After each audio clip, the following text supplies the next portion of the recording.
Okay guys, tuturuan ko kayo mag-send money ng Maya or PayMaya papuntang GCash. Ayan, so step na unang natin gagawin is i-open natin yung ating Maya app. Silipin muna natin yung ating GCash account, no? Para malaman natin yung balance. Yan, as you can see, zero yung balance ng GCash. And punta na tayo sa Maya app.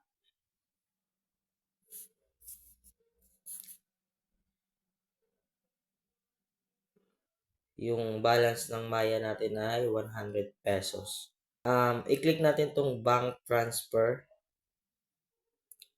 Itong bank transfer. Then, scroll down natin. At makikita nyo yung G Exchange INC GCash. Sa GCash, enter natin dito, bali, i-minus 50 nyo lang sa transaction fee, bali 85.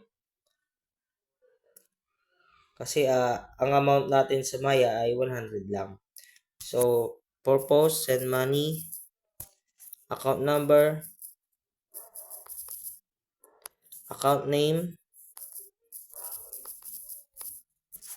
Ayan, i-continue nyo lang pagkatapos. Ayan, total amount is 100. Transaction fee, 15 pesos. So, ang marireceive lang natin na amount sa GCash is 85. Dahil may transaction fee siya na 15 pesos.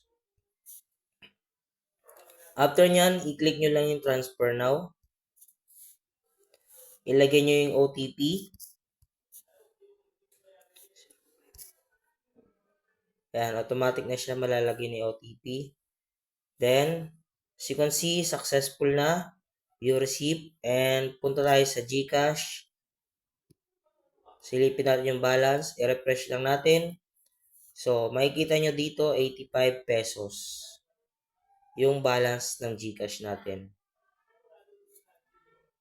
So, yun lang po yung topic natin ngayong araw kung paano mag-transfer ng Maya papuntang GCash. So, yan lang guys. See you on next video.